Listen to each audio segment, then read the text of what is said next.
सबके मन में धन का एक अपेक्षा है, लालच नहीं कह सकते। सबको लगे कि भाई दुनिया में धन आवश्यक है, वो मैं भी मानता हूं। लेकिन अब आप सब में जितने लोग बैठे हो, आपको मैं एक सवाल करता हूं, पहले उसका जवाब दो। आपके पर्स में कितने रुपये अभी हैं वर्तमान में पर्स में, जेब में? ये कितने लोगों को बराबर ध्यान है? वो हाथ, उल्टा हाथ नहीं लगाना, उसमें पीछे हाथ लगाएगा तो पर्स नहीं है, पीछे दूसरी चीजें हैं। हाँ, पीछे पर्स नहीं होता, पीछे और चीजें होती हैं। तो मेरे बच्चों, किसको ध्यान है कि मेरे पर्स में कितने रुपये हैं? वो सब हाथ ऊंचा करो। देखो 5 लोगों ने हाथ ऊंचा किया। अब ये बात ध्यान रखो। देखो आपको एक बात आज बताना चाहता हूं कि जो गाय आपकी है वो निकल गई बाहर, और जो आपकी नहीं है वो आ गई।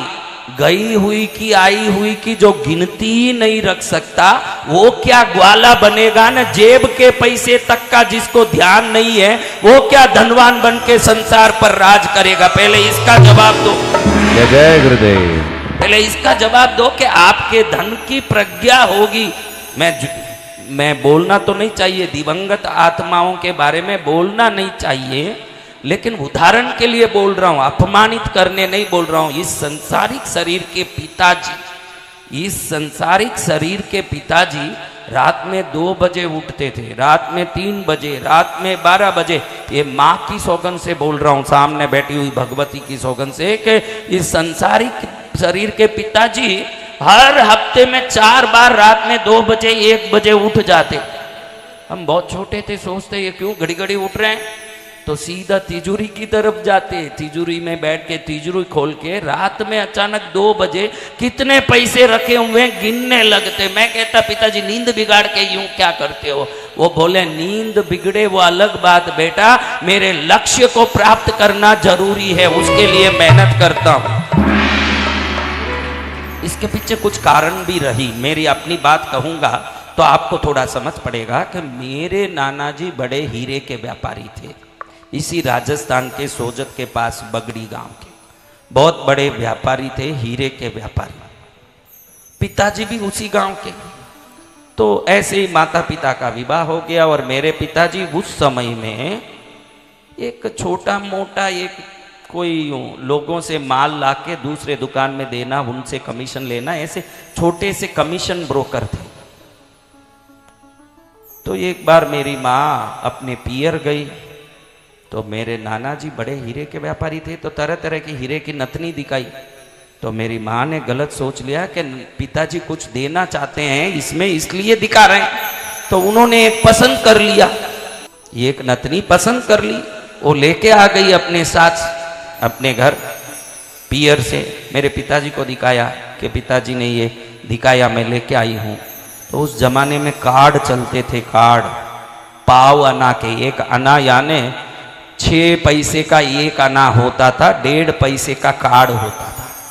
उस कार्ड में मेरे नाना जी ने खत लिख दिया कि आपकी पत्नी, क्या लिखा? आपकी पत्नी। उनकी क्या लग रही है? बेटी। हाँ, उन्होंने लिखा कि आपकी पत्नी नतनी लेके आई है, उसका पैसा पहुंचाएं। वो हीरे की नतनी बहुत बड़ी थी, हीरा। तो मेरे पिताजी बड़े यूं संकोच में पड़ गए कि वापस देंगे तो हमारी दरिद्रता प्रकट होके आएगी कि मुझे नहीं चाहिए। दें तो क्या दें, दे तो कैसे दें?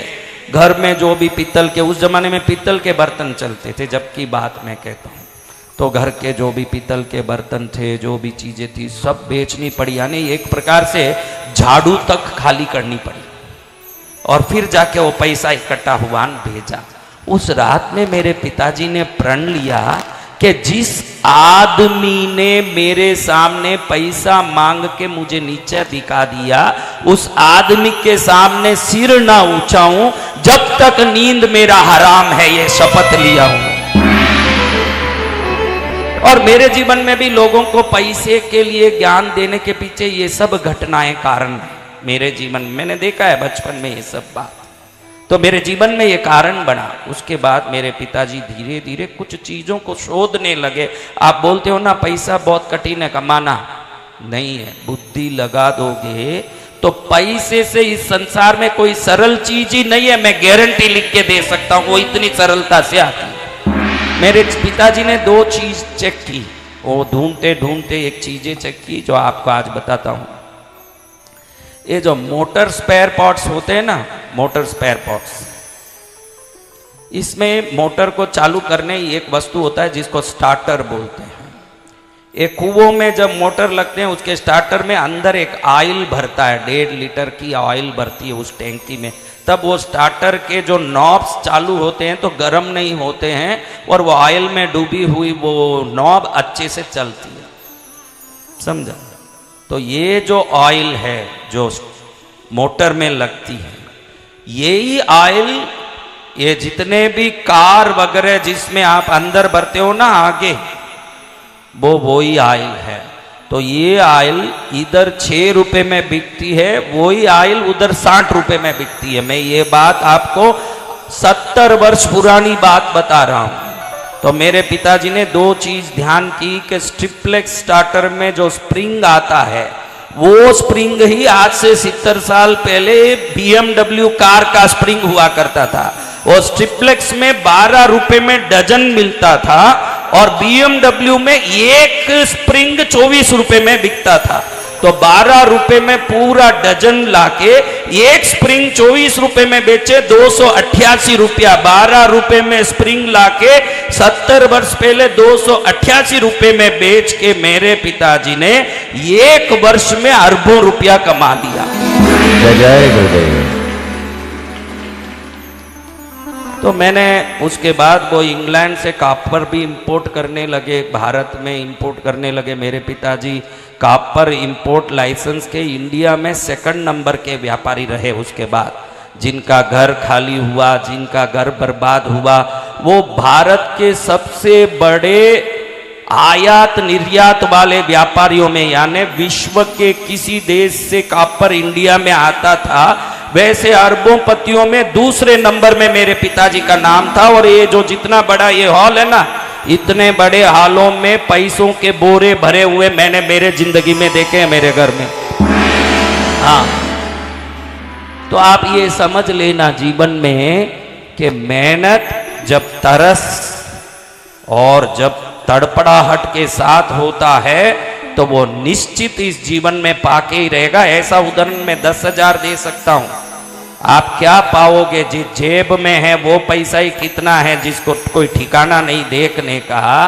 पैसे पर प्रेम होगा। देखो मैं साधारण उदाहरण बताता हूं। एक लड़की को एक लड़के पर प्रेम हो गया, ये मैं नहीं बोलना चाहिए, संत हूं, लेकिन उदाहरण के लिए बता रहा हूं कि एक लड़की पर प्रेम हो गया। अब ये 24 घंटा वो लड़की क्या कर रही है, कहाँ गई है, क्या बोलती होगी, क्या करती होगी, 24 घंटा दिमाग इसी में लगा रखेगा कि नहीं? क्यों लगा रहा है? बोलो क्यों लगा रहा है? प्रेम। हाँ, ये कौन सा प्रेम है जो पर्स में है, जो पैसा ही क्या है वही ठिकाना नहीं, वही पता नहीं है। ये कौन सा आपका धन का प्रेम है भाई? अगर सच में प्रेम होता तो आपको उस पैसे के सिवाय कुछ नहीं दिखता। ये कोई स्वार्थ नहीं, लोभ नहीं है। प्रेम का अपना तरीका है उस वस्तु को पकड़ने का। ध्यान रखो, ये प्रेम का अपना तरीका है। जेब में 200 रुपया है कि 2000 है कि 20,000 है कि क्या रखा है कि इसका कोई ठिकाना ही नहीं। 5 लोगों ने हाथ उठाया, ये भी क्या अभी कुछ डाल के आए होंगे इसलिए हाथ उठाए, बाकी ये भी उसी श्रेणी में हैं। ये भी आते समय डाल के आए हैं इसलिए इनको पता है, बाकी हरदम इनको पता नहीं रहता। अगर आप किसी वस्तु को पाना चाहते हैं तो उस वस्तु संबंधी पूरा ज्ञान हर क्षण का आपको होना जरूरी है कि नहीं? आप ही देखो, बोलो।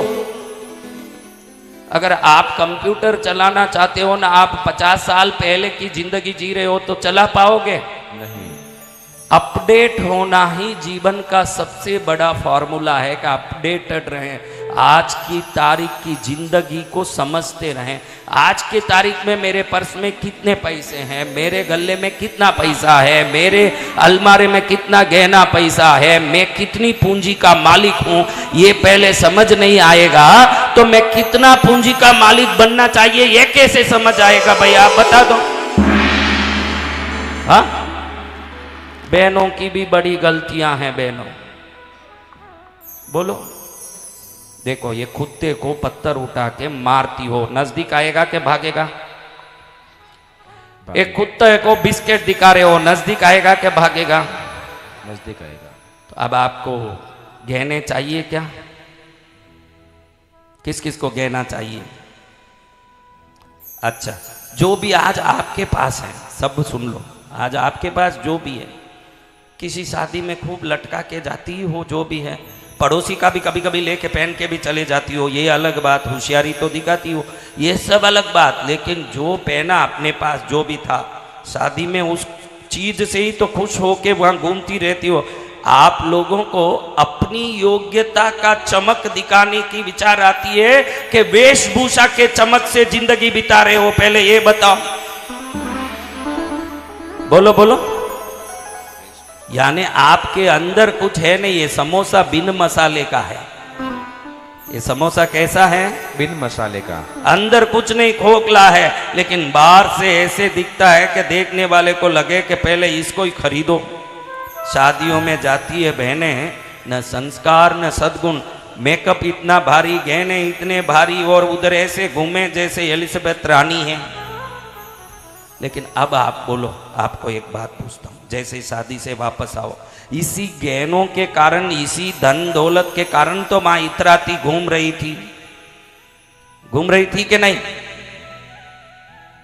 अब बोलो, जैसे शादी से वापस आई, तुरंत भार लग रहा है, गले में गहना भार हो रहा है, ये भार हो रहा है, थक गए, ऐसे निकाल निकाल के इधर उधर रखती हो कि नहीं? मान लो मेरी बात, जिस वस्तु से तुम्हारा गर्व बढ़ रहा है, तुम्हारी इज्जत बढ़ रही है न, वहां दुनिया तुमको देख रही है, यानी वो वस्तु तुम्हारे लिए पूज्य है, और उस वस्तु को थकी हुई मान के उठा के फेंकोगे, इसीलिए तुम्हारे घर में गहने बढ़ते नहीं। वो देखते हैं कि हमारी यहाँ इतनी इज्जत है, जब चाहिए तब तुम्हारा भी पति जब चाहिए तुम्हारा उपयोग कर लेना, नहीं चाहिए तो तुमको फेंक दें, उस घर में रहोगी क्या?